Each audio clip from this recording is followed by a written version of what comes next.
Buenos días, estamos aquí para las mesas del AC1 de esta primavera 2020, que ha sido todo un reto particular, pero que van a ser unas mesas inolvidables. Tengo el orgullo de ser la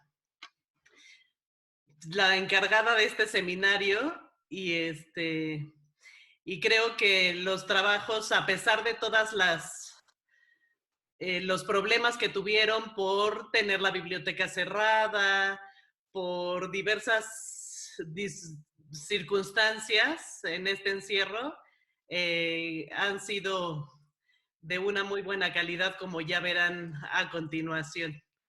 Entonces, le cedo la palabra a la doctora Luisa Durán. Muchas gracias, Pilar. Bueno, pues buenos días, bienvenidas a todas. En efecto, este es el AC1, su primera experiencia. Y bueno, es desafortunado que no podemos estar frente a un público, frente a nuestros pares, profesores, alumnos, amigos, pero bueno, bajo las circunstancias, me parece que esta es una extraordinaria manera de que también ustedes hagan público y comuniquen todo lo que han hecho. Como bien dice Pilar, estos son momentos muy extraños y complicados. El trabajo de la investigación resulta todavía más difícil cuando tenemos que estar encerrados en nuestras casas y todo depende si tenemos internet o no. Así es que de antemano las felicito, me congratulo de estar aquí con ustedes. Es un orgullo que a pesar de estas dificultades aquí sigan, ¿no? Al pie del cañón, tratando de hacer el mejor trabajo. Y esto es también un reflejo de lo profesionales que son, ¿no? Van en cuarto, quinto semestre, pero han logrado un nivel académico extraordinario, ¿no? Especialmente, insisto, bajo estas circunstancias. Así es que antes de que empiecen, las felicito, me da muchísimo gusto estar aquí con ustedes, las acompaño y pues bueno, adelante, las escuchamos. Gracias, Valeria. Entonces, Valeria Parra Moranchel va a ser nuestra moderadora de esta mesa, entonces le cedo la palabra. Hola, buenos días. Yo tengo el honor de presentar la mesa número 1 de estudios medievales. Y bueno, a continuación mi compañera Tania Uranga Velázquez nos va a hablar acerca de la revalorización e institucionalización del arte paleocristiano a través de la representación de la Última Cena. Hola, ¿qué tal? Yo soy Tania Uranga y voy a presentar la revalorización e institucionalización del arte paleocristiano a través de la representación de la Última Cena. Las representaciones del arte paleocristiano surgen a partir de espacios creados para llevar a cabo actividades sagradas. Más tarde se convierten en expresiones figurativas que se realizaban dentro de las catacumbas con su propia iconografía, pero no fue hasta siglos más tarde, cuando este programa iconográfico de la Última Cena fue reconocido para poder ser implementado en espacios institucionales pertenecientes a la Iglesia. Diversos autores han escrito e investigado sobre los orígenes del arte paleocristiano, pero no se sabe con certeza en dónde se originó. El presente ensayo tiene como objetivo analizar las diferentes vertientes de la historiografía del arte paleocristiano, así como explicar a través de las representaciones de la Última Cena la institucionalización del arte del periodo paleocristiano. El poder con el que contó la religión cristiana a lo largo de 20 siglos, no solamente en Oriente, sino también en Occidente, así como la búsqueda de la permanencia de sus imágenes hasta la contemporaneidad, han sido bases fundamentales para la elaboración de este trabajo. Del mismo modo, el interés de la revalorización del arte paleocristiano surge a partir del limitado número de investigaciones que se ha realizado hasta el siglo XXI. Las fronteras de representaciones del arte figurativo en el Imperio Romano de Occidente y el Imperio Romano de Oriente eran infalibles hasta la aparición del cristianismo, que da comienzo a un principio de unidad fundamental conocido como fe. Las primeras expresiones de arte cristiano surgen a través de la sensibilidad refractaria, con el fin de un adolecimiento de lo divino dentro de lo humano. Contenía una intensidad de fe, de liberar al hombre de su desgracia y su zozobra.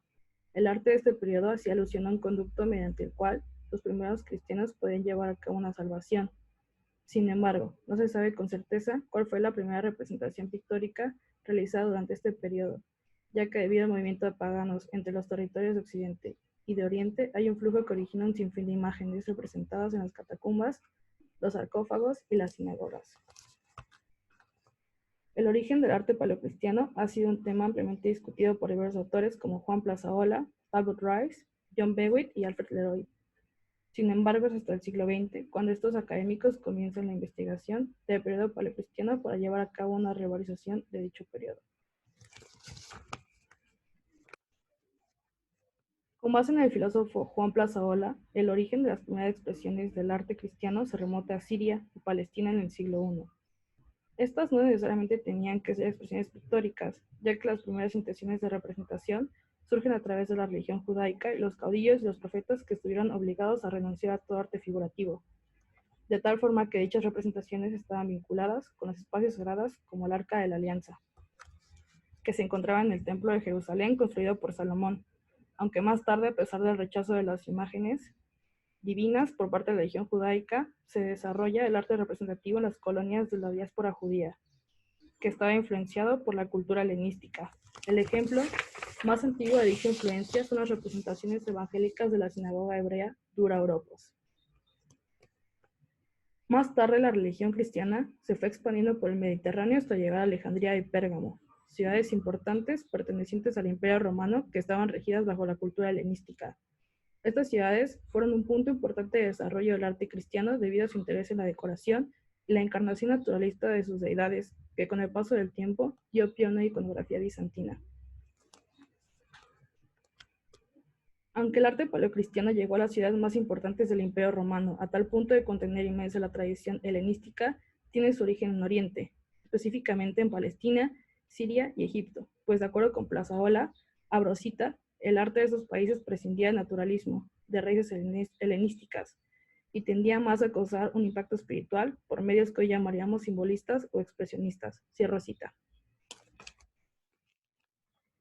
Por otro lado, Alfred Leroy y John Bewitt señalan que no hay un origen exacto del arte cristiano, ya que se conformó a partir de las tradiciones estéticas de Occidente y la herencia espiritual de Oriente, ya que el arte cristiano no se dio en sí mismo sin la influencia de ambos territorios.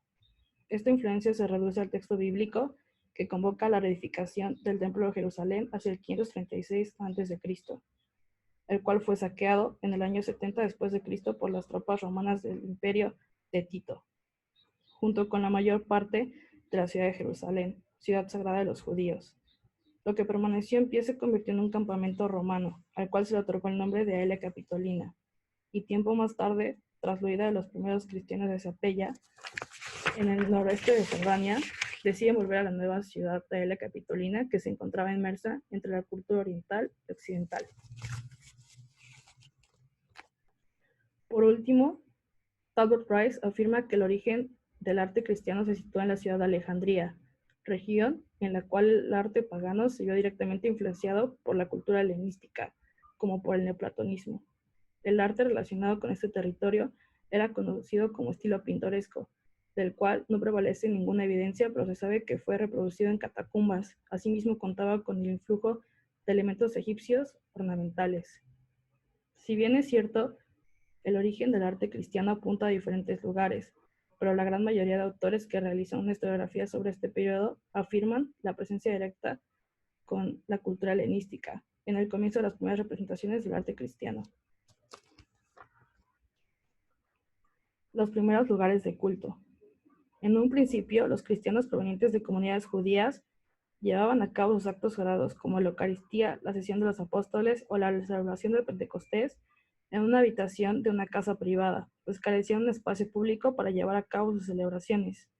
Ni siquiera la sinagoga, que en un principio había surgido bajo la intencionalidad de heredar una veneración ni de los judíos, sin embargo, de ser una institución instaurada para dictar sentencias políticas, pasó a ser un instituto docente de la religión cristiana, un lugar en donde los cristianos practicaban sus cantos y alabanzas, al cual más tarde se les negaría el acceso. Con respecto a los cristianos gentiles en Roma, llevaba a cabo sus elogios en las residencias de patricios romanos, conocidas como títulos vestinae, títulos praexis, títulos pamachi, etc. Más tarde, estas domus ecclesiae fueron reemplazadas por basílicas.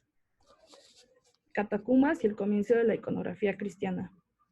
Una historiografía errónea se construye en el siglo XIX a través de un extenso número de investigaciones realizadas a las catacumbas romanas, acerca de la persecución que llevó a los primeros cristianos a realizar sus actividades sagradas en lo más recóndito de la tierra, en secreto y oculto de los líderes del Imperio Romano de Occidente y de Oriente, aún durante el siglo XX. Dicha iconografía prevaleció en términos discursivos, se duplicó por académicos y teólogos estudiosos del tema. Por fuentes literarias cristianas como el Discurso de Diogneto, escrito en el siglo II, se puede deducir que los primeros cristianos fueron incluyéndose en la sociedad, aunque este fue un proceso que llevó 3 siglos. Abro cita.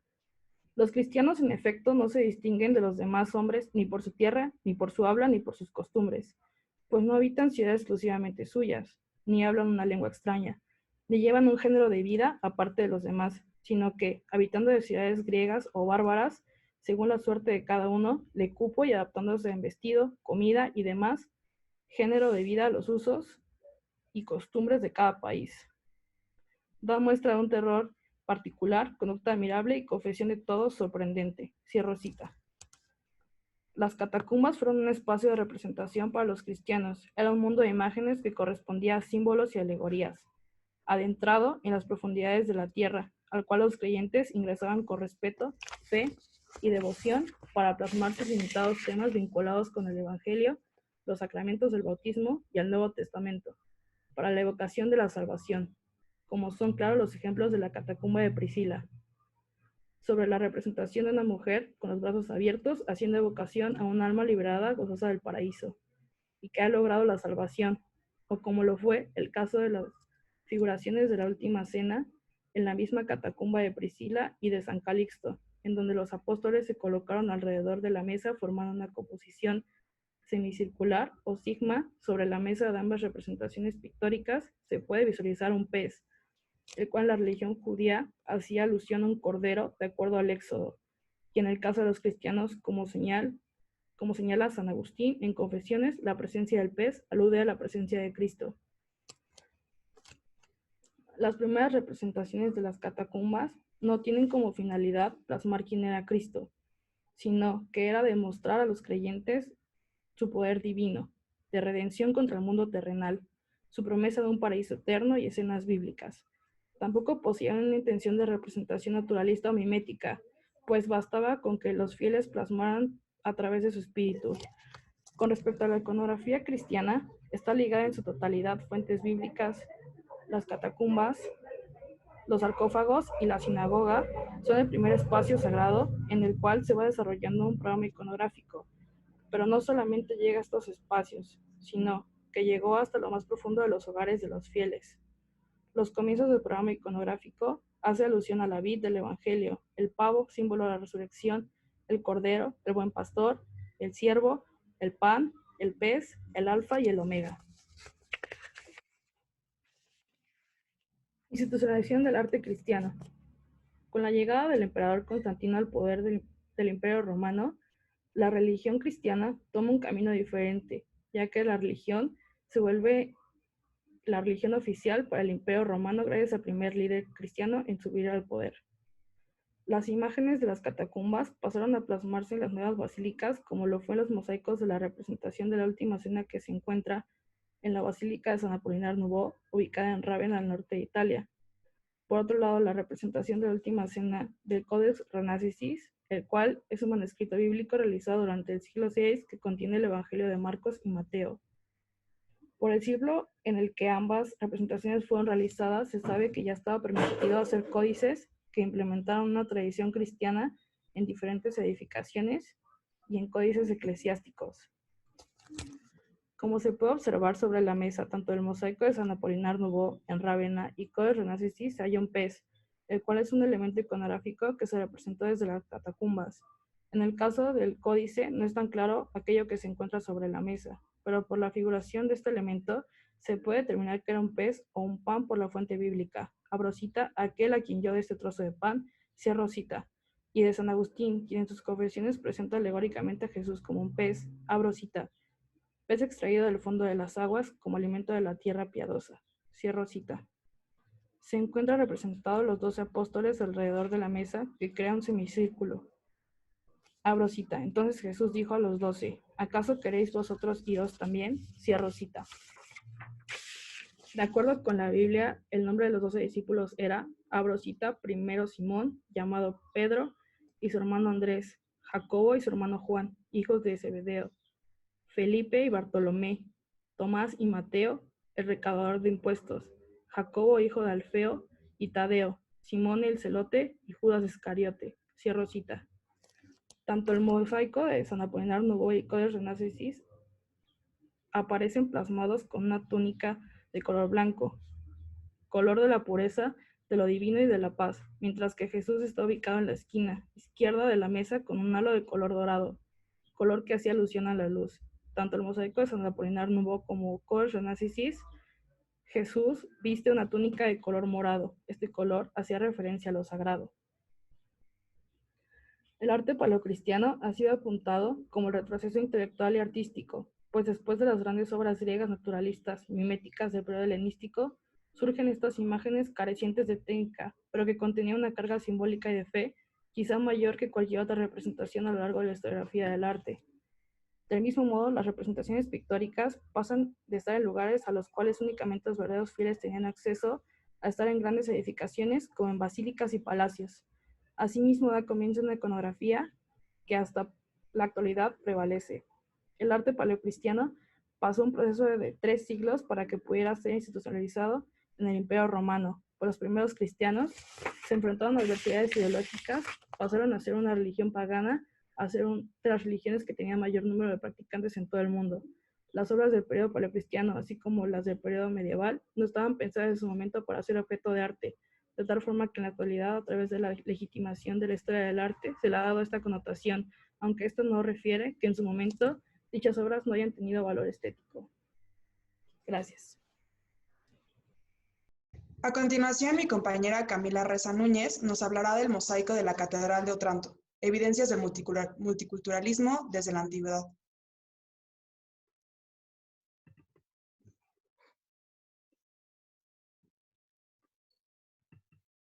Okay.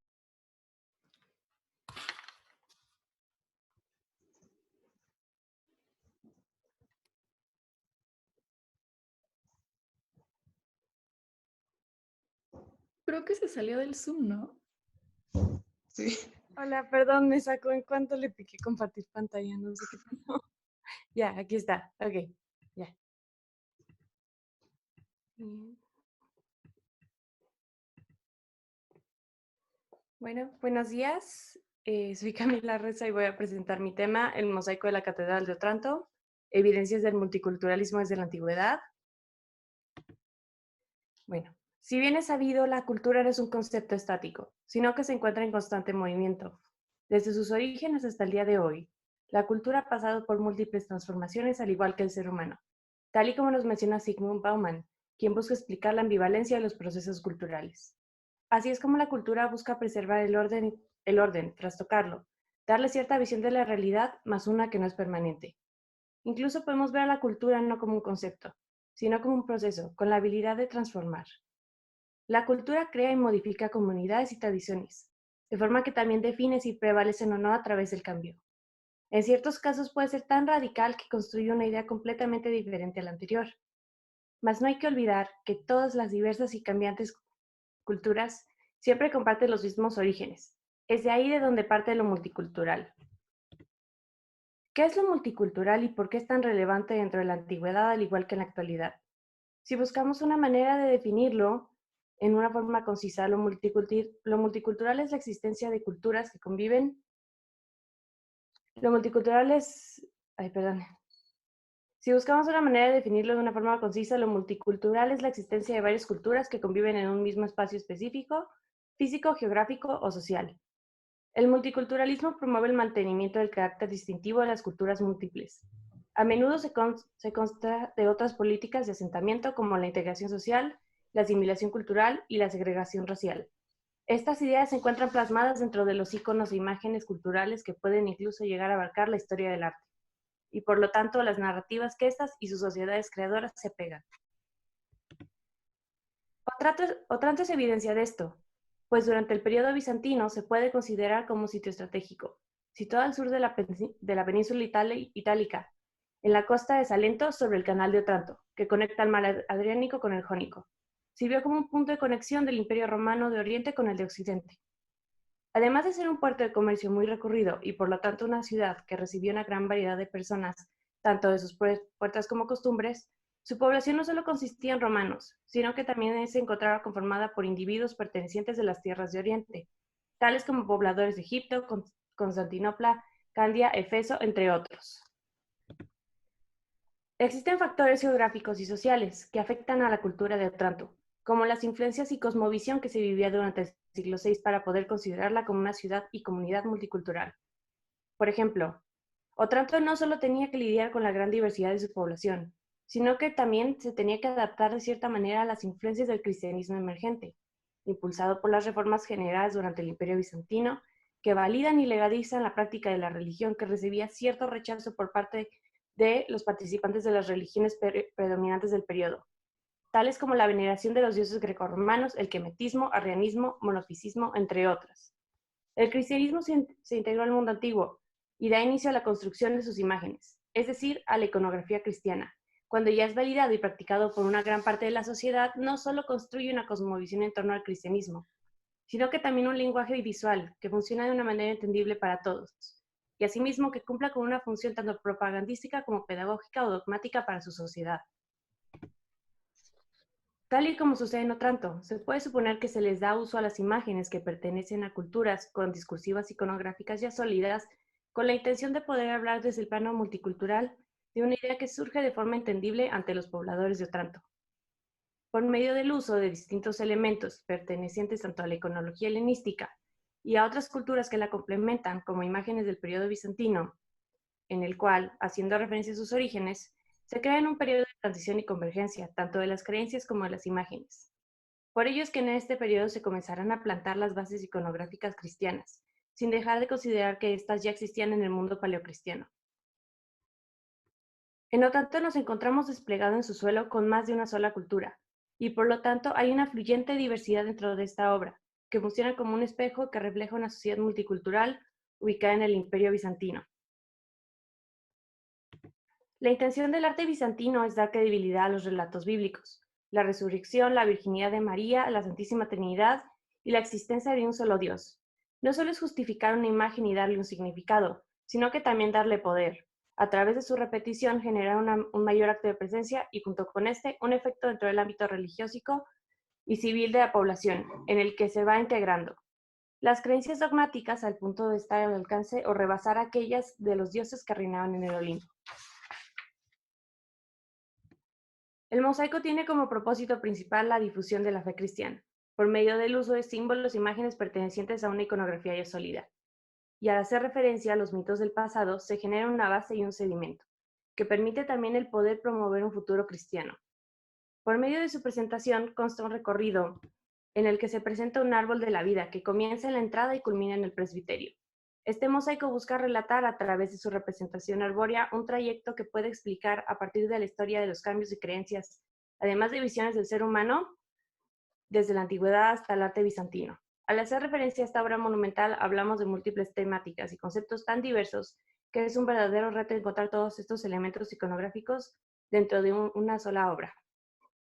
Describir el mosaico de la manera más práctica es por medio del seguimiento del patrón que se presenta dentro de la figura, que ayuda a la conformación y unificación de los elementos, el árbol. Por medio de una suerte de silueta cartográfica, el árbol nos sirve como guía sobre la lectura del mosaico y de su recorrido que culmina en el altar. La obra toma inicio desde la raíz, que se encuentra custodiada por 2 elefantes como protectores de este árbol que relata lo sagrado. Se les considera, dentro de las terminologías bíblicas como de otras religiones, protectores de lo puro y lo divino. Asimismo, los elementos que se encuentran más cercanos a las raíces y se encuentran ubicados en los costados no son pertenecientes a la cristiandad. Del lado izquierdo nos encontramos a Diana Cazadora, diosa virgen de la caza, la fertilidad y protectora de la naturaleza. Va armada con un arco y flechas, y se muestra dentro de la obra junto con un venado que ya ha sido cazado por la diosa. A su lado se encuentra inmerso en una de las ramificaciones del árbol sagrado el vellocino de oro, también un elemento de la mitología griega considerado como símbolo de autoridad y realeza. Al formar parte de una de las ramificaciones del árbol, podemos asumir que es una forma de representar como quien lo porta ahora es la cristiandad. Y el último elemento que conforma este área es el león de una sola cabeza y 4 cuerpos, proveniente de la mitología turca.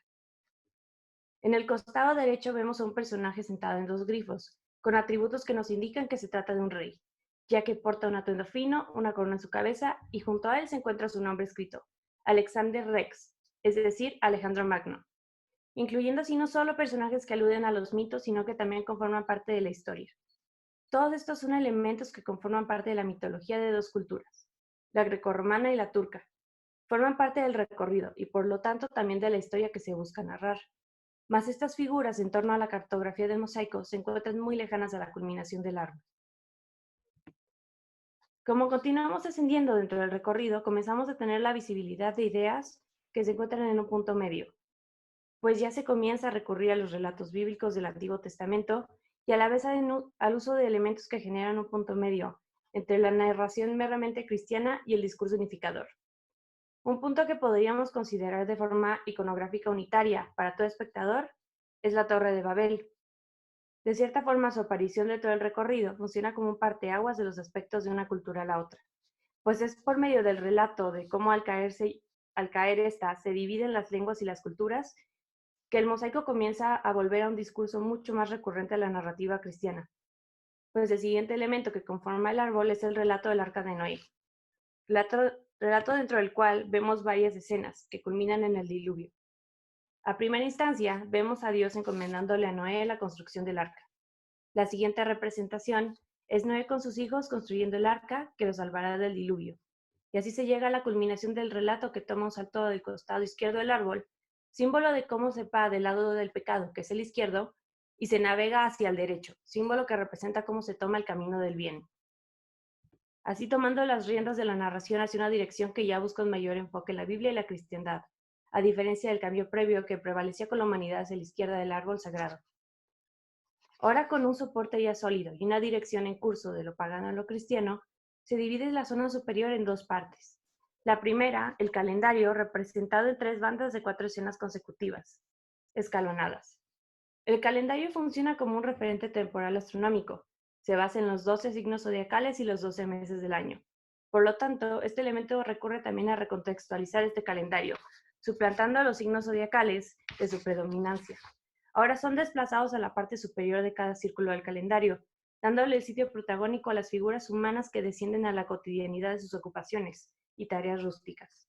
Sin otras pretensiones, representan las labores del ser humano. La segunda sección, también conformada por un complejo de personajes, tanto místicos como reales, que pueden representar de manera simbólica los valores, o por el otro lado, debido a la presencia de Adán y Eva, que se ubican entre la última rama del árbol, esta última sección puede ser una representación de las criaturas hechas por Dios. Se encuentran escalonados en 4 hileras. En el área superior se encuentra el rey Salomón, un personaje femenino con atributos de realeza que podemos asumir como la Salomita del Cantar de los Cantares, una sirena de doble cola y un grifo. En la segunda hilera se encuentra una cabra, un centauro, un venado y un unicornio. La tercera, conformada por un camello, una salamandra, por segunda vez un elefante y un jaguar. Y en la última hilera, la más cercana a la culminación y parte superior del árbol, se encuentra el toro, a su lado Eva y seguidos por Adán y una pantera. Estos son los elementos que complementan el árbol principal, elemento que busca por medio de un sendero marcado con la finalidad de culminar en creencias de la cristiandad a través del uso de los elementos e imágenes entendibles para todo público, por medio de sus elementos multiculturales. Aparte del árbol de mayor dimensión, dentro de las 2 naves menores de la catedral nos encontramos con 2 árboles sagrados de menores proporciones. Ambos son muy diferentes al árbol central, y entre ellos también. Estos 2 cuentan con la función de promover las creencias cristianas que apenas estaban tomando forma durante el siglo VI. Es por eso que las imágenes y elementos que se eligen son tan ambiguos que generan una lectura mucho más complicada a diferencia de la nave principal. Existen 2 maneras de ver estos árboles. Una es como una representación del cielo del lado derecho y el infierno del lado izquierdo, o también como otra representación de las creaciones de Dios que se dividen en sus creencias divinas y las mortales. El árbol del lado izquierdo nos habla de una combinación de personajes de la religión judía, como Isaac y Abraham con sus respectivas descendencias, Y por otro lado nos habla de personajes que son inusuales encontrar dentro del siglo VI, ya que estos son los demonios y Satanás, quien porta una corona que representa el soberano del infierno. La presencia satánica de los demonios, además de los personajes siendo torturados, nos hacen asumir que este árbol trata sobre el infierno. Sin embargo, debido al periodo en el que este mosaico fue concebido y la presencia de personajes importantes de la cultura judía, podemos suponer que no se habla de un infierno como tal, sino que se habla de seres con un carácter de divinidad ya no válida. El árbol derecho es aún más ambiguo que el pasado, e incluso mucho más complicado de poder decir que se habla de una representación del cielo. Los personajes y elementos que corresponden a este último árbol son animales, salvajes y míticos, al igual que reales. Todos actúan según su naturaleza. En la parte superior del árbol tenemos a personajes antropomorfos, como Atlas sosteniendo el mundo y a sus costados gigantes. Esta combinación nos puede ayudar a descartar la interpretación sobre que estos dos árboles menores son una representación del cielo y del infierno. Y más bien podríamos ver estos árboles como una incorporación de las creencias sobrenaturales que podrían o no formar parte de las ideas cristianas, debido a que se trata de un periodo de construcción de su iconografía. Dentro del análisis expuesto, conforme a la catedral y la complejidad de la narrativa que nos busca contar el mosaico, podemos afirmar que sí existe una tradición multicultural, factor que al igual que lo cultural no se toma en cuenta hasta la modernidad. Estos conceptos nunca han sido simples, sino que siempre han sido prácticos, de forma tan natural que incluso la realización de su presencia dentro de casi toda actividad humana es lo que ha dotado a la cultura, junto con sus muchos productos y elementos complementarios, de ese estado natural en el que se mantuvo oculta, debido a la incrustada que se encontraba en nuestra sociedad. En la Catedral de Otranto podemos apreciar lo multicultural, en la manera de ver el mundo y expresarlo a través del mosaico, un generador de nuevos productos culturales, que tienen la intención de una construcción de un idioma unitario que se encontraba ubicado en el entorno social del sitio, probando no solo que lo multicultural es una herramienta para la lectura del arte, sino que de la gestión del mismo. Es por medio del rescate o ocupación de los elementos que se le da movilidad a la cultura, que no la mantiene intacta y sólida, sino que la enriquece y modifica, y proporcionándole así un carácter de supervivencia y evolución, al igual que el ser humano. Es así como se genera un ciclo, que mantiene la cultura hasta hoy en día en la sociedad, y se mantiene cambiante, transforma su visión y desde tiempos remotos ya dejó de ser homogénea, y ha llegado a ser multicultural en esencia. Muchas gracias.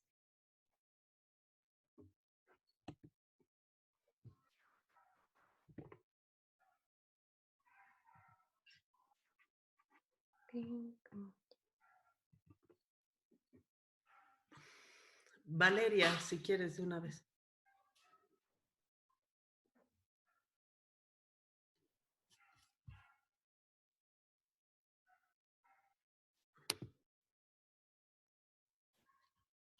Valeria. Tu micrófono, Val. Perdón. Andrea del Ángel Rodríguez nos hablará del arte como estrategia política en los principados de Nóvgorod y Moscú de la Rusia medieval.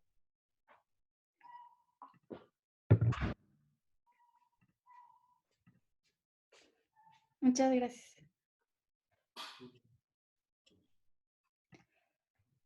Bueno, buenos días.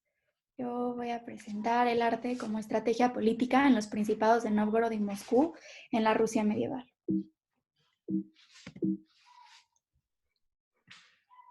Rusia es un país y una cultura de la que poco se conoce, excepto por sus vecinos inmediatos con los que comparte historia. A lo largo de los siglos, puede notarse la creación y extensión de un vacío historiográfico sobre esta región, al punto de no tener siquiera una referencia de esta, como si comenzara a existir de repente, al menos para la historia del arte occidental, a partir del siglo XX con su aporte a las vanguardias occidentales, con Kandinsky o el constructivismo ruso de Malevich y una interminable lista de nombres que ni siquiera reconoce el teclado o la gramática occidental.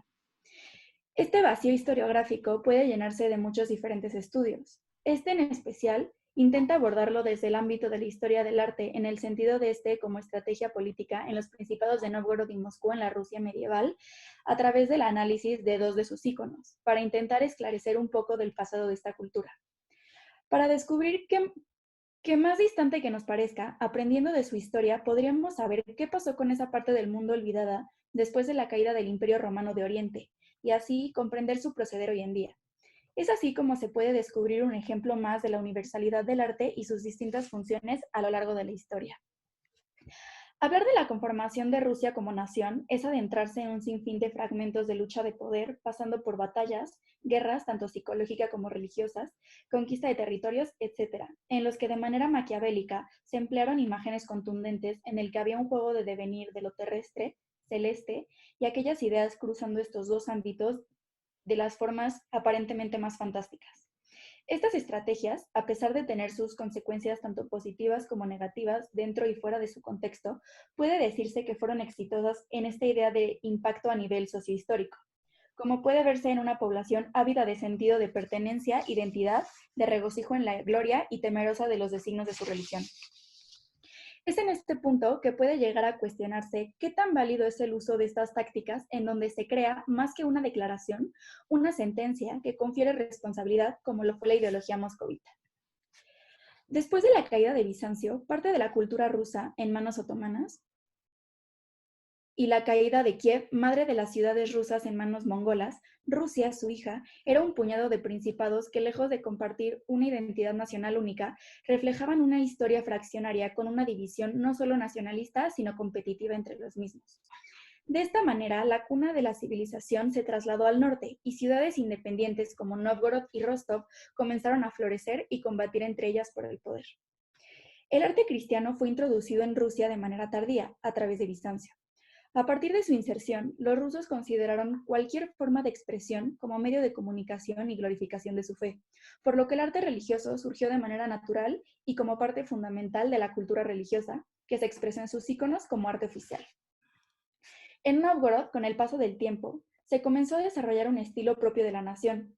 Después de llevar más de un siglo como el principado más poderoso del territorio, en el siglo XV, el Principado de Moscú comenzó su camino hacia la grandeza, lo que ocasionó que Novgorod iniciara un proceso de legitimación que lo siguiera posicionando en la cima, expresado a través de su arte. El icono Milagro de la Virgen del Signo, denominado igualmente la Batalla de Novgorod contra Suzdal, es un temple sobre tabla que narra la leyenda de cómo Novgorod se salvó de los enemigos que la asediaban en 1170. Ante los ataques de Suzdal, el arzobispo Ioan de Novgorod estuvo rezando por 3 días y 3 noches en la Catedral de Santa Sofía por la salvación de su ciudad. Al cuarto día, escuchó la voz proveniente del icono de Cristo, que se encontraba en la catedral, que le ordenaba que tomara el icono de la Virgen del Signo de la Iglesia de la Transfiguración y lo llevara a las murallas de la ciudad para desafiar a sus enemigos. Al hacerlo, el ejército adversario lanzó una nube de flechas y una acertó a la imagen de la Virgen. Acto seguido, de sus ojos brotaron lágrimas que cubrieron el cielo, se hicieron tinieblas y los enemigos se comenzaron a matar unos a otros. Esto según la crónica de tiempos pasados, donde se narra el suceso. Se trata de un arte propagandístico y altamente narrativo. La tabla de madera se encuentra dividida en 3 registros que explican la historia. En el primer nivel, de derecha a izquierda, se puede ver al arzobispo Ioan, que ha tomado el icono de la Virgen del Signo de la Iglesia de la Transfiguración y es llevado en procesión con los demás clérigos a las puertas de la ciudad, mientras quienes miran la escena se arrodillan frente a la Madre de Dios. En el siguiente registro puede observarse la escena de las flechas lanzadas por el ejército de invasores hacia la ciudad. Y finalmente, en el registro posterior, puede descubrirse la escena en que el ejército de Novgorod sale de las murallas y logra vencer a sus enemigos, con ayuda del arcángel San Miguel en su ejército.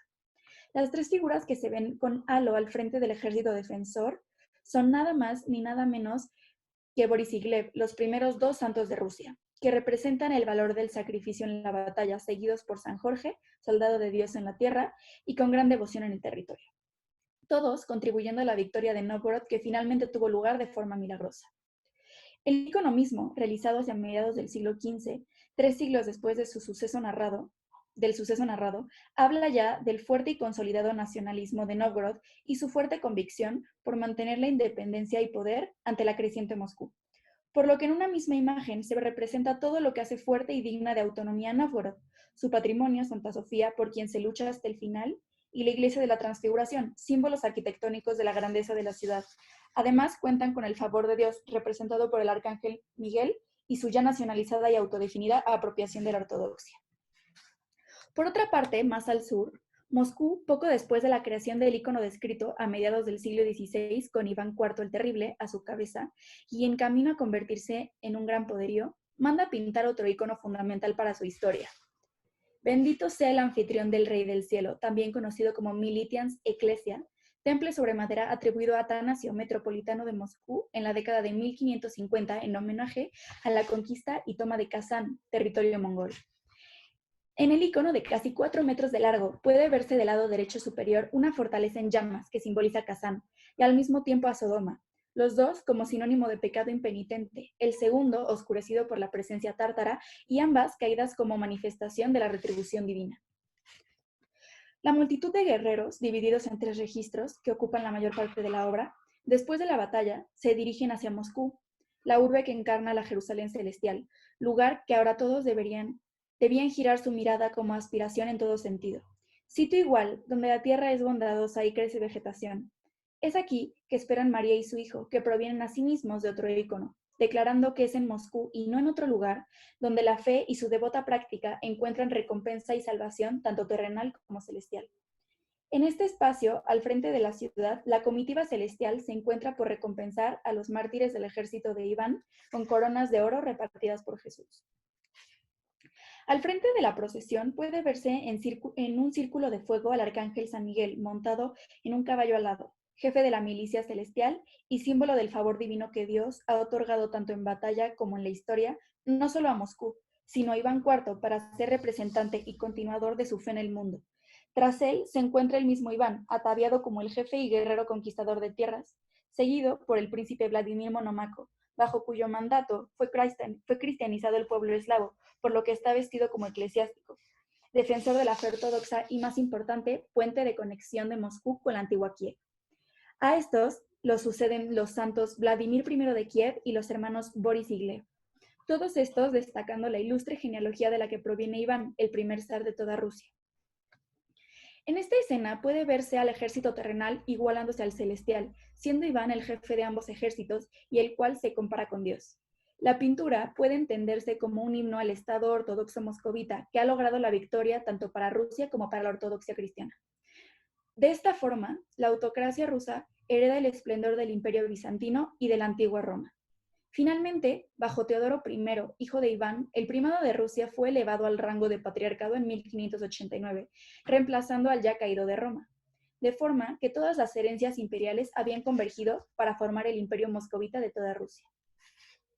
A partir del estudio de estas dos obras, se puede notar que en ambos íconos se entiende la religión como el motor de los acontecimientos históricos en este territorio y momentos específicos, y cómo ésta influye determinantemente en el proceder de esta nación y la evolución de su producción artística. El ícono de Moscú, en comparación al de Nóvgorod, utiliza más la forma que fondo. Nóvgorod se apoya en una pintura de pequeñas dimensiones y con mucha información física que su pueblo ya conoce, y solo funciona como una herramienta defensiva pasiva en la que el objetivo final estaba dirigido a la salvación de su principado como unidad aislada, mientras que el de Moscú salta directamente al plano activo, en el que no solo se recurre a la representación de la patria física, sino a la metafórica, que por ende puede expandirse no solo territorial, sino psicológicamente, lo que se logró con éxito. Esto tiene su raíz en el contexto histórico en el que se desarrollan las obras. En la de Nóvgorod, la dominación mongola todavía era evidente, y de la que como los principados no se habían librado, sus aspiraciones llegaban únicamente a la supervivencia y no a la trascendencia.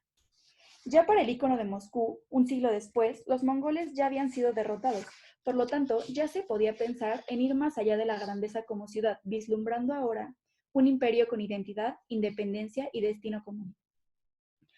Sobre el trasfondo de la idea de la victoria en batalla, Nóvgorod expresa anticipadamente su derrota en esta lucha por el poder a pesar de que en su obra se narra lo contrario. Esto debido a que al ver la obra uno se da cuenta que habla de una gloria pasada que se quiere traer al presente, lo cual no puede llegar más allá de lo simbólico. A lo que Moscú, sin tener un pasado tan lejano, muestra su victoria presente, que habla del territorio ganado tanto física como metafóricamente hablando en la batalla por el mando ruso. En el ámbito visual, la pintura de Nóvgorod, al ser un fiel seguidor de Bizancio, todavía puede verse en su escuela de pintura el fenotipo bizantino, y junto con este, la idea de que esta ciudad no está muy interesada en ser independiente y se desea seguir bajo la seguridad de su padre. mientras que en el de Moscú, a pesar de ser inferior en técnica al de Nóvgorod, aquí ya puede verse de una manera más clara el prototipo eslavo y un mayor naturalismo. Esto hablando ya de una separación sin negar sus influencias, pero ya con intenciones de pasar a ser narradores de su propia historia, en la que el natural es el protagonista, ya con noción no ajena, sino propia, de un sentido colectivo como nación. Es de esta manera que Moscú gana la batalla frente a Nóvgorod, tanto histórica como ideológicamente. A partir de esta investigación, puede verse cómo durante los siglos XV y XVI, la presión por ganar el título de soberano de todas las Rusias subió paulatinamente con la producción de íconos como el de la batalla de Nóvgorod contra Suzdal y el ícono Bendito sea el anfitrión del Rey del Cielo. La idea del arte como estrategia política está fundada en la universalidad del arte mismo, cómo una imagen dice más que 1000 palabras y llega al entendimiento de todo público sin importar la cifra cultural del espectador. Es así como es tan sencillo esparcir e inculcar una idea en el inconsciente colectivo de la sociedad a la que va dirigido el mensaje, el cual está claramente fundamentado por ideas bien establecidas y con metas específicas a cumplir. Como reflexión personal y algo más tangencial de este escrito, es el reparo en la idea de la historia rusa en semejanza con la mexicana. Podría especularse que Rusia fue para Bizancio como lo que Nueva España para la monarquía hispánica. Los dos, futuros hijos de sus habitantes autóctonos y de la influencia extranjera que recibieron aproximadamente en los mismos siglos.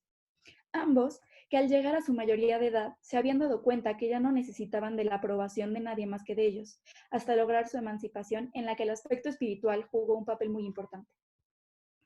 Es en este mismo periodo en que en la Nueva España se habían puesto las esperanzas del viejo mundo para construir la Jerusalén celeste, igual que varios intentos se hicieron en Europa que buscaban reflejar el arquetipo de la morada de Dios en la tierra. Se puede ver cómo en lugares tan distantes como la entonces Nueva España o la creciente Rusia estaban experimentando situaciones similares. En los dos, con el fin de encontrar un elemento de cohesión que diera paso al sentido de una identidad separada de sus progenitores, se dio una producción importante de historias que reflejaran esta idea a partir de la creación de leyendas, creencias e imágenes. Nueva España intentaba justificar su precedencia ante el virreinato del Perú y ante la corona hispánica, al igual que Moscú lo hacía para legitimarse como el principado elegido por Dios sobre los demás en la Rusia medieval y justificar el gobierno de su príncipe, que finalmente ganó esta batalla, obteniendo el título de zar y convirtiéndose en la cabeza del gran imperio ruso que duraría siglos, llegando a extenderse tanto hasta conocerlo hoy en día como Rusia, con Moscú como su capital. Coincidentemente, o por algún otro motivo, las tres ciudades, Roma, Bizancio y Moscú, como Romas del mundo, están fundadas sobre 7 colinas. Muchas gracias.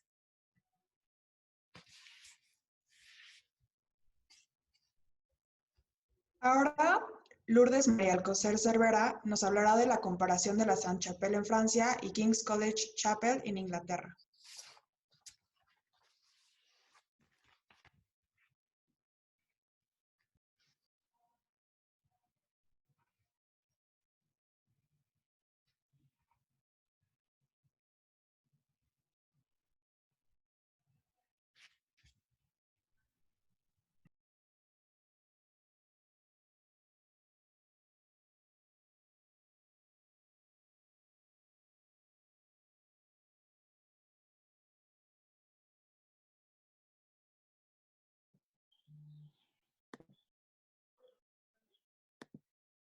Muchas gracias.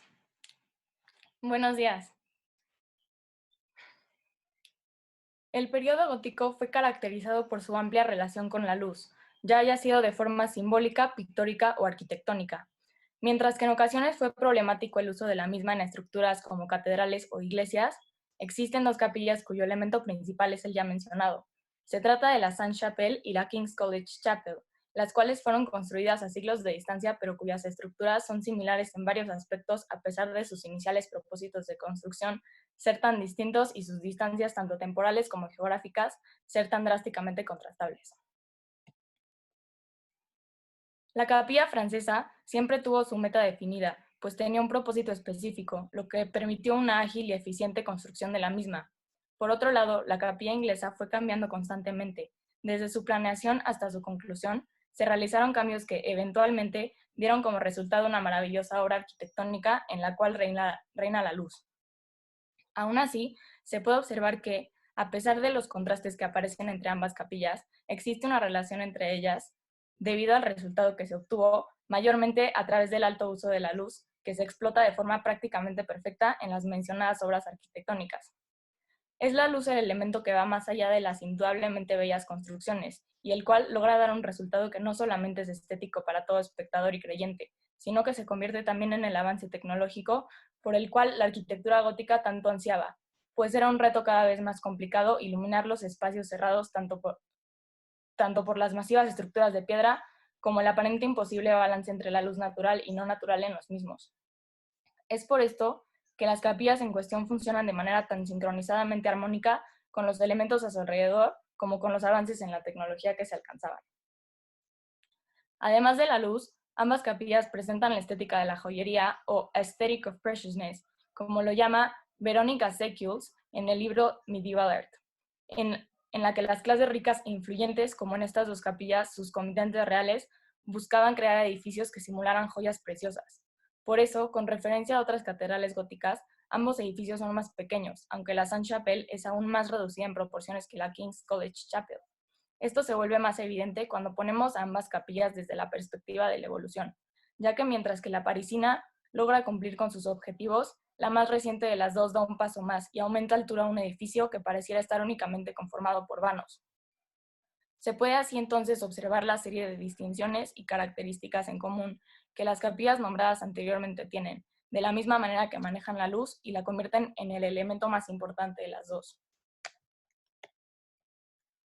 La Sainte-Chapelle, ubicada en París y construida en el siglo XIII por órdenes del rey Luis IX, es considerada la obra arquitectónica más extraordinaria de su reinado.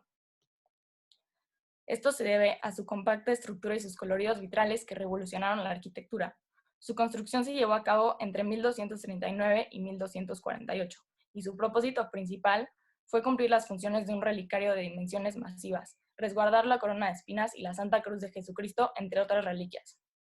Un segundo propósito que la Sainte-Chapelle pretendía cumplir fue el de permitir que el rey pudiera asistir a la celebración de la Eucaristía sin ser visto por sus súbditos y al mismo tiempo permitir que los súbditos tuvieran acceso a la misma celebración en la misma capilla. Es por esto que existe en la Sainte-Chapelle una planta baja, la principal y un sótano, y cada nivel se le designaba un público. También es debido a esto que su tamaño es compacto, y a pesar de dar una sensación de su altura ser mayor a su anchura o longitud, esta última es bastante similar a su altura, pues de alto mide 42.5 metros y de largo 42.2. Además, son elementos como sus contrafuertes y su altura la que hacen ver la capilla de un tamaño mayor al que realmente posee. Sin embargo, no son sus dimensiones las que han otorgado la admiración que hoy día se le otorga, sino sus interiores, en especial los de la planta baja, los cuales son altamente coloridos debido al uso de vitrales que cubren casi por completo las paredes que rodean la única nave de la capilla. Es decir, una gran parte de la estructura principal está compuesta por vanos que logran que el interior siempre esté repleto de luz y color.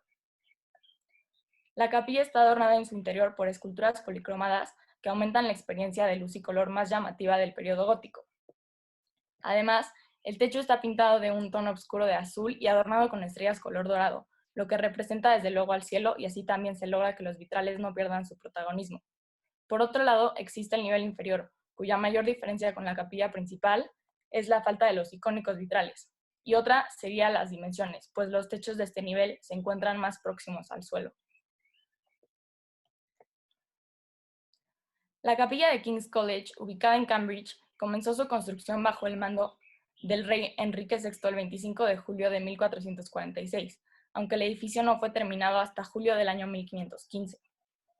La construcción de la capilla duró un aproximado de 69 años, en los cuales varios reyes pasaron por el poder de Inglaterra. La capilla inicialmente pretendía ser parte de la Universidad de Cambridge, planeada por el mismo Enrique VI, y a dicha capilla asistirían en un principio 12 estudiantes, esto en referencia a los 12 apóstoles de Jesucristo. No obstante, una vez comenzado el proyecto, la ambición del mismo creció, y se terminó decidiendo que serían 70 estudiantes los que asistirían, esta vez en referencia a los discípulos seleccionados por Jesucristo. Gran parte de las paredes de la capilla son conformadas por vanos, lo cual hace que el interior se vea altamente ligero en contraste con el exterior, el cual parece ser tan pesado que se puede inferir que está retando a la gravedad.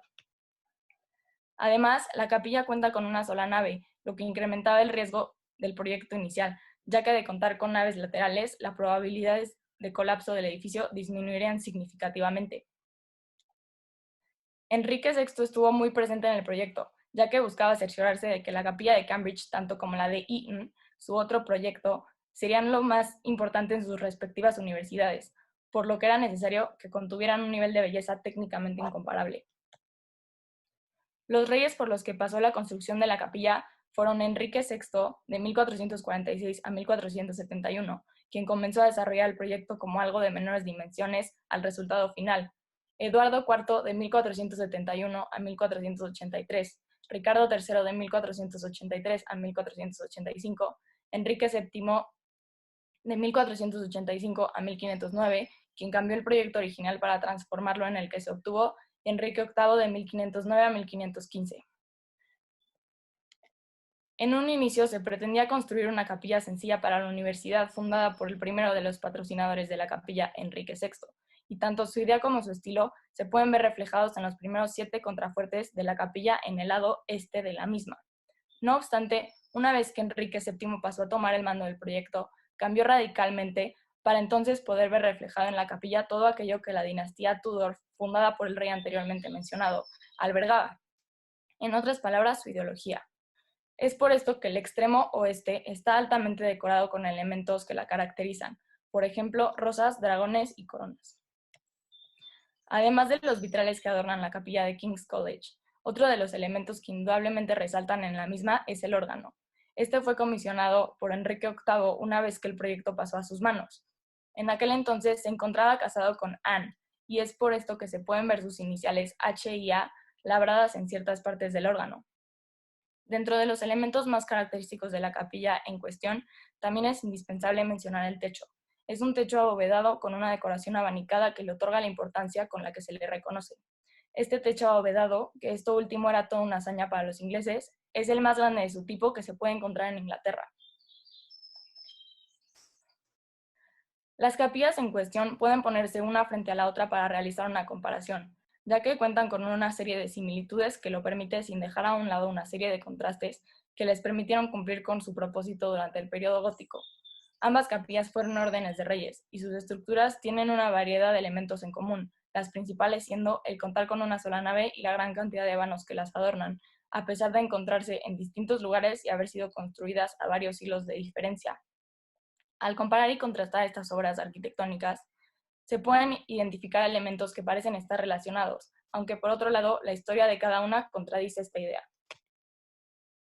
Para comenzar, tenemos el propósito o la meta estética de las capillas. Las dos iniciaron con la idea de alcanzar el más alto nivel de esteticidad posible, y con esto la mayor luz natural. Por un lado, la Sainte-Chapelle, teniendo como meta funcional resguardar algunas de las más importantes reliquias del cristianismo, debía reflejar en su belleza la importancia de dichas reliquias, así también como lograr una experiencia estética digna del rey, Luis IX, ya que sería él el único que celebraría la Eucaristía en ese espacio.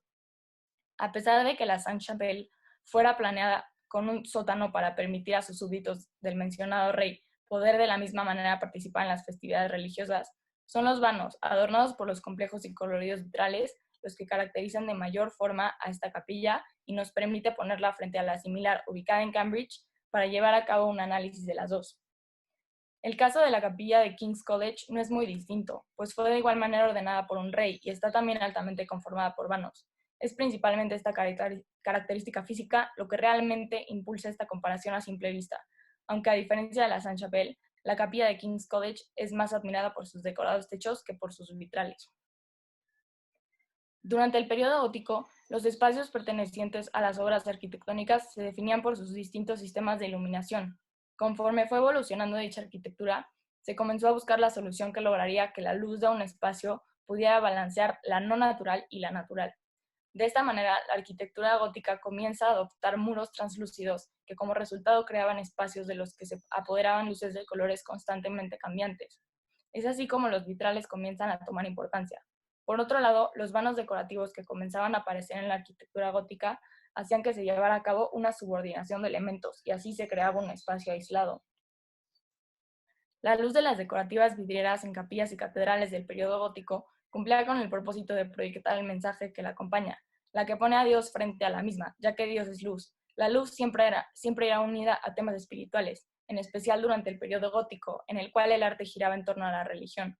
En otras palabras, la luz resalta como el elemento principal de estos tiempos, debido al contraste de oscuridad con la cual se suele hacer referencia a los siglos del gótico, y es por eso que la luz termina cumpliendo más de un solo propósito en todo aspecto que alcanzaba. Fue durante este tiempo que se comenzaba a trabajar el arte de los vitrales, que también se comenzaba a considerar inferior solamente ante la arquitectura. Esto debido a que los vitrales lograron resolver el problema que existía en cuanto a la luz en los interiores y la distribución de la misma, por lo que se decidió hacer uso de las estructuras mismas para insertar en ella los cristales y obtener el objetivo anteriormente mencionado, así también como otorgar un alto nivel de color y esteticidad, por lo que se puede decir que de esta manera se completaba la experiencia de los visitantes. De manera que los vitrales obtenían una alta posición como disciplina artística, estos rápidamente comenzaron a tomar un nivel de importancia en las construcciones que permitiría que por fin terminara en conflicto en cuanto a la falta de luz natural en los espacios religiosos, así también como la luz y los vidrios tintados funcionan como un paralelismo hacia los ideales del cristianismo y la espiritualidad, dentro de los cuales se encuentra la idea de Dios como la luz del mundo y el Espíritu Santo como el ser que ilumina a los creyentes para que estos puedan seguir la palabra de Dios y alcanzar la gracia, entre otros. Es así como, a través de la luz y la esteticidad que los vitrales logran en la Sainte-Chapelle, la hacen ver como un lugar superior a todos, digno de resguardar las reliquias que se colocaron dentro de ella, así también como se crea una experiencia que permite alcanzar un nivel superior de espiritualidad, por lo que se convirtió en un lugar para el rey poder explotar su fe. Podemos concluir de este modo que la arquitectura gótica no solamente lo más indispensable era la luz, sino que también fue un elemento de unión entre capillas en el espacio y el tiempo, pues su utilidad, esteticidad y significado funcionan sin importar la presencia de una relación entre una obra arquitectónica y otra. Este es el caso de la Sainte-Chapelle y la capilla de King's College, ya que, a pesar de no tener relación alguna y encontrarse a siglos de distancia, ambas se asemejan en su estructura y su decoración, pero el elemento que realmente nos obliga a encontrar estas similitudes es tanto el uso como el significado que se le da a la luz en estas obras arquitectónicas. La luz en el gótico va más allá del simbolismo que la pone en perspectiva como elemento del medievo. Es un elemento que permite que las capillas, como construcciones espirituales de luz que son, alcancen nuevas dimensiones que conecten en forma de fe a sus seguidores. Las capillas protagonistas de este ensayo son indudablemente trascendentes, de formas similares tanto como contrastables. Es decir, mientras que una pensaba su estructura más en torno a reliquias y al rey, la otra se terminó enfocando en lograr un cierto avance arquitectónico que parecía desafiar la gravedad. En otras palabras, mientras que ambos pueden a simple vista parecer estar relacionadas, debido a su uso de vanos para colocar coloridos vitrales que proyectaban el mensaje de fe manifestado en estos bellos y elaborados espacios, la luz juega el papel más importante, ya que se convierte en la pieza faltante dentro de la fórmula arquitectónica que lograría el balance hasta ese momento inalcanzable entre los elementos más indispensables del arte en la época. También podemos ver cómo las capillas fueron comisiones reales, ya que fue la Sainte-Chapelle la que inició el movimiento de convertir edificios en joyas preciosas gigantes, siempre conservando su identidad de relicario. Por otro lado, los arquitectos de la capilla de King's College lograron de maneras acertadas imitar el estilo del anterior, a pesar de sus propósitos ser distintos, y fue así como se logró que ambos espacios se convirtieran en un gran ejemplo de este tipo de arquitectura.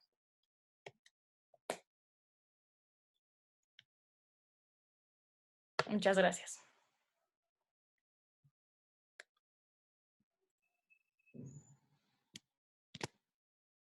Muchas gracias, Lourdes. A continuación, Lorenza Rasti Escalante nos hablará de la forma laberíntica, posibilidad dogmática manifiesta, fenómeno de la imagen y estandarte de la pervivencia de las imágenes universales. Te cedo la palabra, Lore.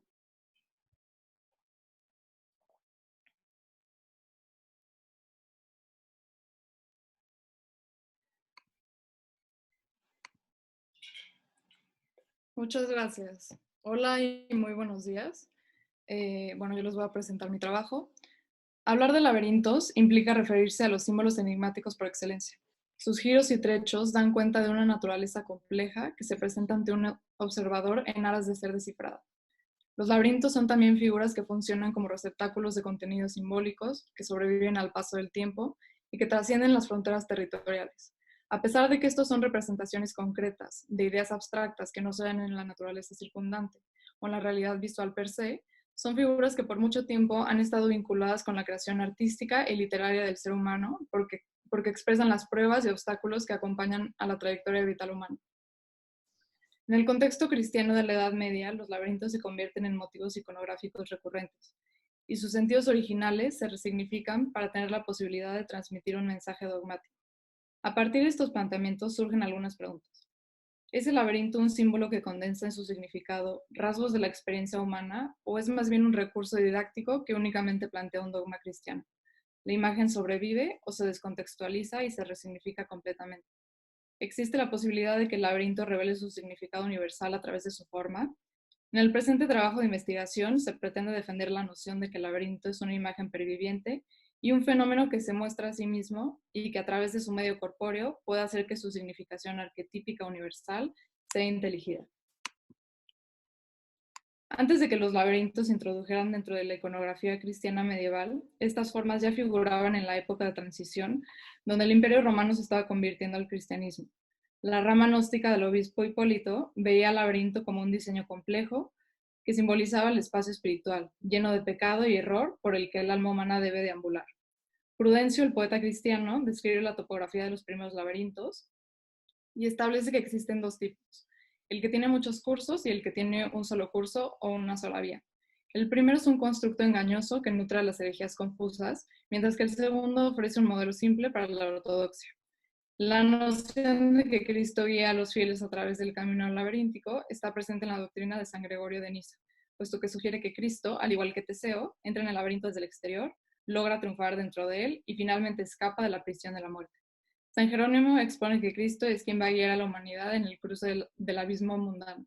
La línea de la vida que antes hacía referencia al hilo de Ariadna, ahora nos habla del hilo de Cristo, del filum Christi.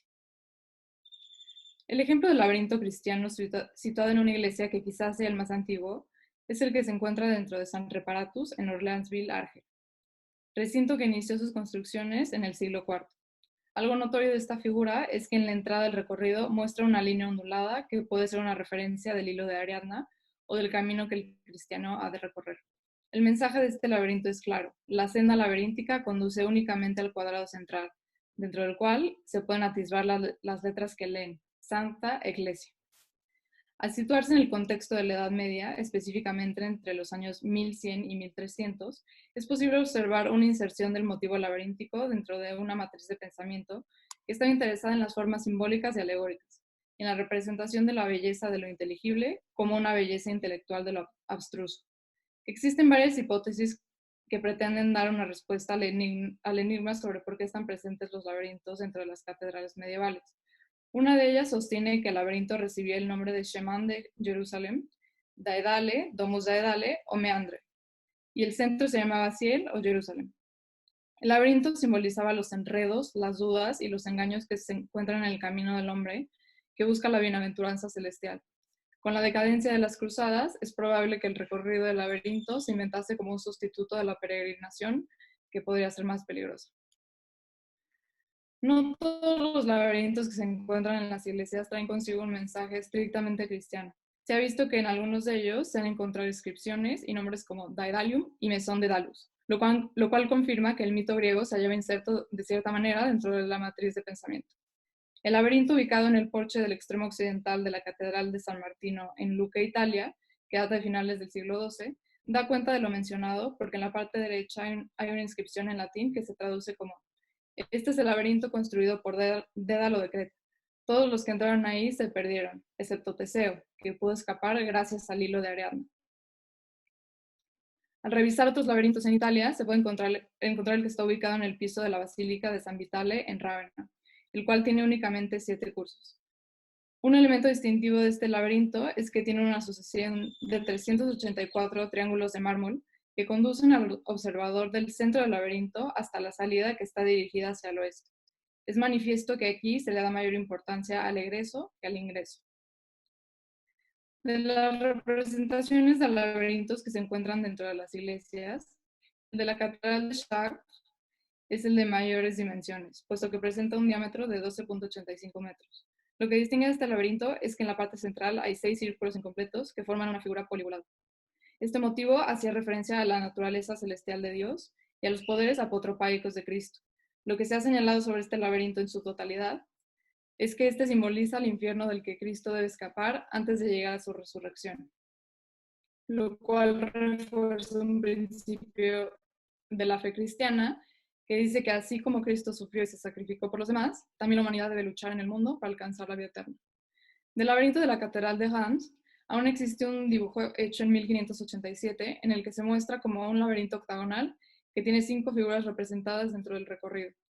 Gracias a las descripciones que hizo Pierre Coco, se puede saber que por lo menos 4 de las 5 figuras representan a los arquitectos que trabajaron en la construcción de la catedral. En este sentido, el laberinto tenía un doble significado. El primero honraba las habilidades de los arquitectos que fueron partícipes del complejo desarrollo de la catedral, y el segundo tenía que ver con el ritual purificador del bautismo. Esta conexión se da porque tanto el laberinto como un gran número de baptisterios y pilas bautismales tenían una figura octagonal que refería al número 8, símbolo para la regeneración y la gloriosa resurrección. El laberinto y la pila bautismal eran espacios donde el fiel podía tener una renovación y purificación que le daba inicio a su camino espiritual para llegar a la vida eterna. El laberinto, que se encontraba en la ahora destruida iglesia de San Bertán, en el poblado de San Omer, es el único que ha sido representado en el piso de un monasterio. Su construcción es aquello que lo hace tan particular, puesto que es un laberinto de perímetro cuadrado. El recorrido tampoco es convencional, porque quien lo sigue debe adentrarse primeramente a los sectores que están más próximos al centro, luego a los que están más cerca del perímetro para finalmente poder llegar a la parte central. Además de que el camino presenta un complejo diseño, en la parte superior de la figura se puede vislumbrar una cruz, que es el símbolo del sacrificio, pero también del triunfo que tiene Cristo después de haber descendido al infierno. Si se pretende categorizar a la imagen laberíntica dentro de un nicho específico, esta necesariamente encontraría su lugar junto con otras imágenes simbólicas. Cuando se quiere hablar de símbolos, se entiende que estos son figuras, ya sea icónicas o literarias, que enuncian un significado por medio de un soporte formal. Lo que suele suceder con muchos símbolos es que el soporte formal no puede englobar la totalidad significativa, y por eso es que la representación se convierte en una esquematización de la idea original.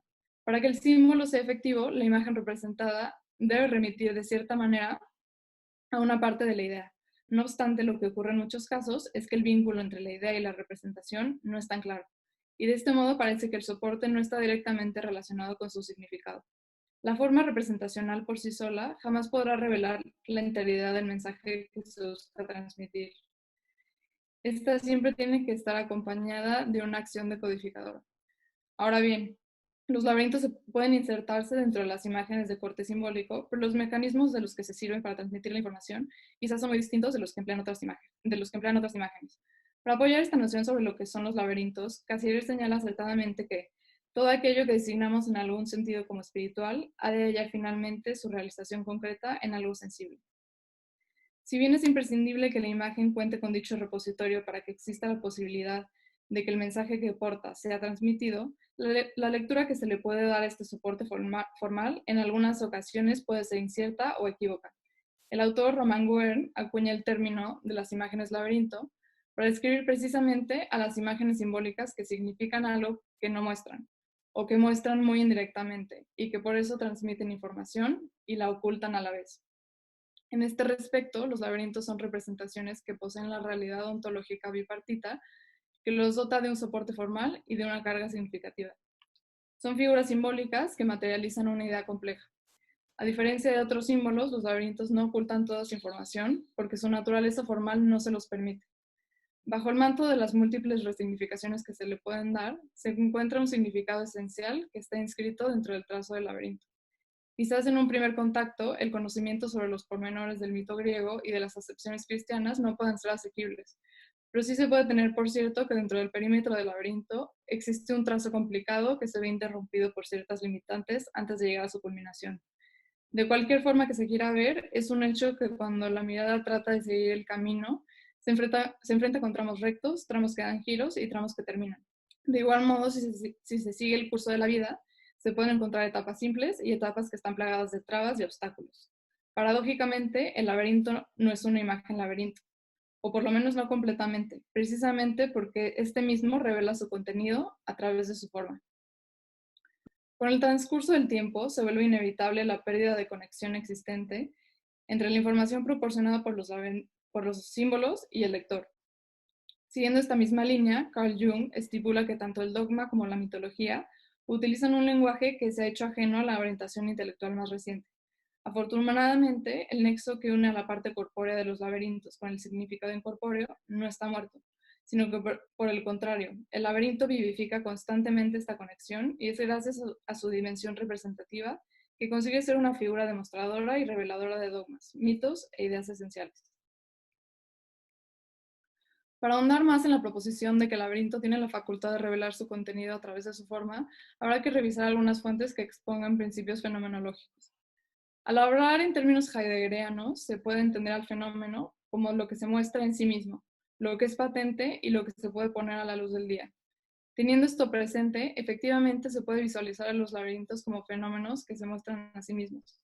La idea primordial que poseen tiene una conexión directa con la representación, y es por eso que la información no puede ocultarse. Su existencia implica una revelación. La idea que se presenta es clara. Existe una realidad contenida dentro de ciertos parámetros que devela una trayectoria que cuenta con un principio y un final, pero que no sigue una línea recta. La noción husserliana que habla sobre el contenido inmanente de la presentación, donde el contenido es igual al objeto de la presentación, es una expresión que responde de manera acertada a la categoría existencial dentro de la cual se insertan los laberintos, y también al mecanismo que utilizan los laberintos para comunicar su mensaje, puesto que el objeto formal que se presenta es igual al contenido.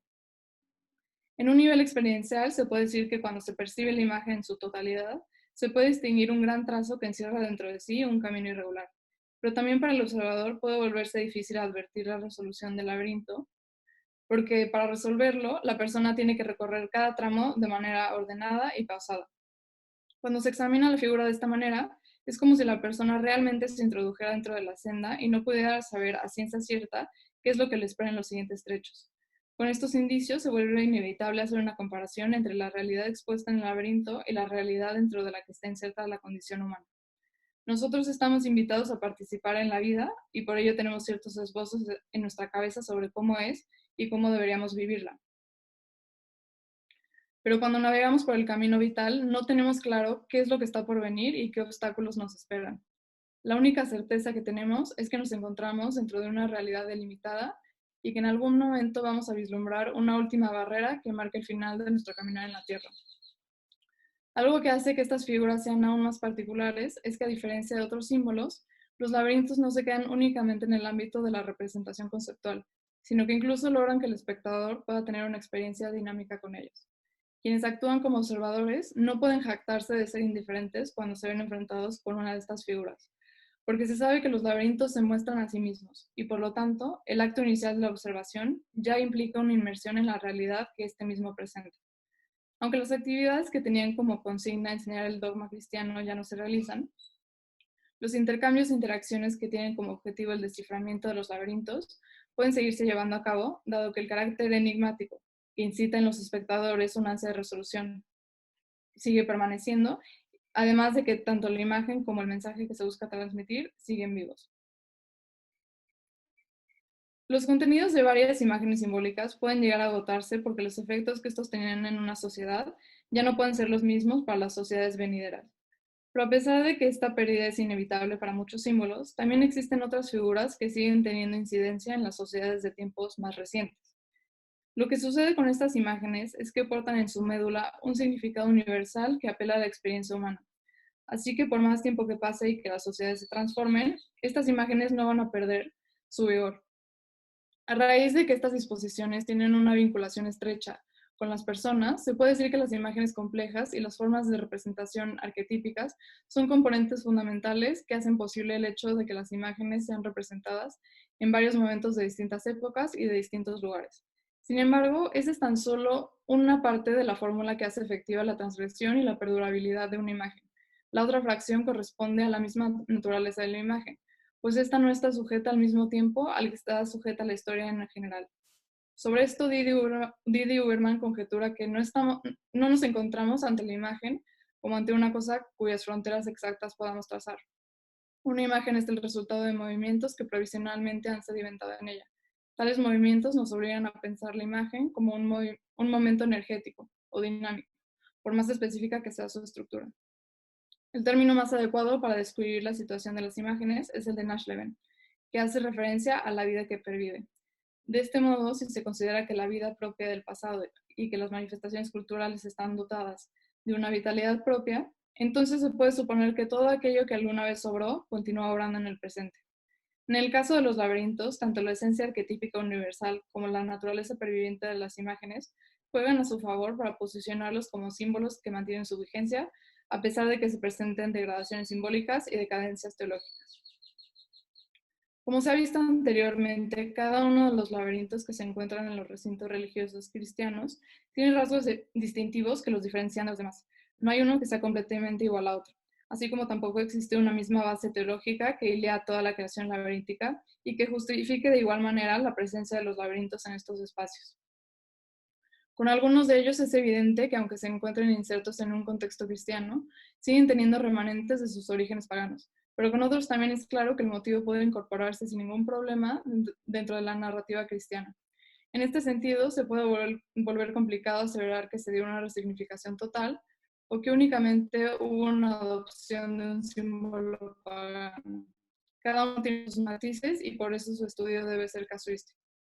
Lo que se puede tener por cierto es que los laberintos son símbolos cuyo significado no se agota, porque debajo de todos los estratos significativos que se le pueden dar con el paso del tiempo, subyace un significado inmanente, arquetípico y universal que pervive. Cuando hablamos de laberinto nos enfrentamos con una fenoimagen, en el sentido de que es una imagen fenomenizada que se muestra a partir de una manifestación concreta. Es una imagen cuyo soporte corpóreo remite, en un gesto axiomático, a los significados esenciales que están vinculados con la experiencia humana. En su acto de desocultamiento y de revelación, se presenta como una aletheia que está inscrita en sí misma. Aunque en primeras instancias podría parecer que la naturaleza compleja de los laberintos pudiera presentarse como una barrera distanciadora que haría más difícil la intelección de los contenidos significativos, en realidad cuando los seres humanos se insertan dentro de los límites de los laberintos y estos se revelan a sí mismos, las personas se ven envueltas dentro de una realidad pictórica que no es ajena a la realidad humana, sino que es una que pone de manifiesto las inquietudes y los anhelos más profundos del ser humano. Muchas gracias.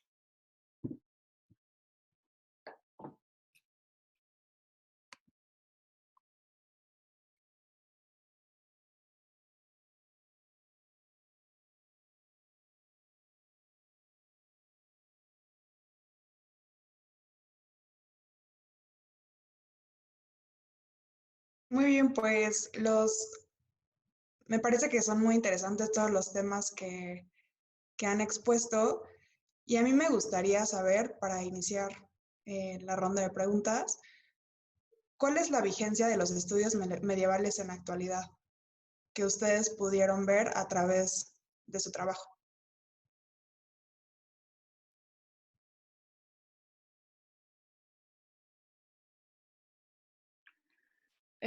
Bueno, yo considero que si se ve a la Edad Media como una categoría, pues esta abarca tanto tiempo y se extiende a tantos territorios que pues realmente no pienso que todos los rubros se hayan estudiado de forma completa, ¿no? Entonces, o sea, yo creo que siempre puede haber áreas que se pueden revisar y que pueden dar respuesta a cuestionamientos específicos sobre ese pasado. Pero igual también se le pueden seguir dando nuevas lecturas que complementen o que critiquen a la historiografía que ya existe y que pues de esta manera se pueda ampliar o reescribir la historia. Igual siempre se pueden tener acercamientos que tengan perfiles de pensamiento más actual y pues que y que de esta manera se puedan obtener nuevas respuestas sobre temas que parecían que ya estaban completamente cerrados y pues así se puede enriquecer nuestra visión del pasado. Y pues bueno, igualmente yo creo que los temas que se tratan en la Edad Media también pueden verse como temas muy actuales. Creo que lo trato mucho en mi trabajo, pero a veces cuando hablamos sobre periodizaciones o categorizaciones, como que esto nos lleva a pensar que pues los temas o las manifestaciones del pasado no pueden tener una incidencia en el día de hoy, pero realmente ciertas manifestaciones tienen justamente en su médula, pues, cuestiones que también son muy actuales y que nos pueden dar respuesta a cosas del día de hoy, ¿no? Realmente las manifestaciones de la Edad Media reflejan pues reacciones humanas frente a lo adverso, a lo incierto, a los cambios sociales, y también son manifestaciones que reflejan esta ansia por querer trascender y por querer vincularse con la espiritualidad. Entonces, pues creo que eso también lo podemos rescatar el día de hoy. Pues en mi caso, en mi trabajo me di cuenta que, pues aún en la carrera, en el plan de estudios de Historia del Arte, pues fuera de lo que mencioné de ver las vanguardias, la incidencia de Rusia en las vanguardias occidentales, que es hasta el siglo XX, la verdad es que no se toca Rusia casi nada o nada. Bueno, a mi parecer. Y siento que con este trabajo yo estaba tratando de llenar un poco ese vacío historiográfico que hay en mi cabeza, que al estar escribiendo pues el trabajo, pues me di cuenta que, y a las personas que les preguntaba me decían, como tienes toda la razón, o sea, no conozco de Rusia nada, o sea, a partir del siglo XX conozco, o sea, y no conozco nada antes, y pues siento que es importante saber, tener como en cuenta, o aunque sea interesarnos por saber más allá de Occidente o lo que se considera Oriente puro, porque cuando yo buscaba en cualquier lado como arte oriental, por ejemplo, pues lo primero que a mí me saliera como Japón o India o por ahí, y nunca me encontré hasta que empecé a buscar, porque dije, o sea, está Occidente, está Lejano Oriente, y en medio yo no encontraba nada ahí. Entonces fue por eso que me interesé por hacer este trabajo, por mi tema, y siento que esa es la incidencia hoy, ¿no? O sea, darte cuenta de que por muy lejos que, o sea, por más lejos que estén los territorios o tan lejos que veas una cultura, estudiarla te da muchísimas herramientas para poder entender el proceder de ese territorio, de esa cultura hoy en día. Y ya. Bueno, pues con lo que yo investigué y basándonos en lo que yo aprendí durante este proyecto de investigación, yo creo que sí es muy importante siempre el hecho de rescatar los objetos del pasado, no para catalogarlos como antiguos o simplemente como ya obsoletos, sino que es el buscar una manera de emplearlos también en nuestra actualidad. Chance va a sonar muy así como de la recuperación de los objetos para darles una utilidad con una idea pues ya multicultural, basándome en mi texto, pero sí, yo creo que sí es una posibilidad, sí creo que es una realidad el rescatar objetos que consideramos obsoletos y darles una nueva visión y un nuevo uso que puede ser, nos puede ayudar a iluminar los conocimientos que tal vez no teníamos planteados bien y ahora con el presente y con las herramientas que tenemos nos puede servir, o hasta incluso pues las costumbres o la arquitectura, pues puede traerse a hoy en día. Por eso tenemos los objetos eclécticos como la arquitectura y el arte, y pues que al final de cuentas son productos de rescate de objetos que no deberían estar ahí, pero se vuelven a utilizar y se les vuelve a dar una validación. Y yo creo que todo objeto del pasado tiene que no quedarse como un objeto histórico ya, sino que tiene que buscarse un modo de preservarlo. Gracias. Yo, pues bueno, por mi parte puedo decir que me parece algo súper preciso tomar en cuenta estos avances dentro de la arquitectura de los que hablo en mi ensayo, porque pues siguen causando ese impacto. O sea, no es el mismo tipo de impacto que en aquel entonces, pero el visitar esas capillas, el encontrarse en esos espacios, a la fecha siguen causando un gran impacto en todas las personas que lo visitan, tanto como experiencia estética como espiritual. son espacios muy populares, por así decirlo, pero también creo que dan una experiencia muy, muy completa dentro de, para esto, lo que engloba el gótico, tanto en avances, en experiencias, como ya dije, engloba todo lo que es esa experiencia y pues sí, creo que es algo muy preciso tomar todo eso en cuenta y seguir a la fecha apreciando todo esto que ya mencioné, no de la misma manera, pero a lo mejor al mismo nivel que lo hacían en ese entonces. Entonces, eso. Muchas gracias.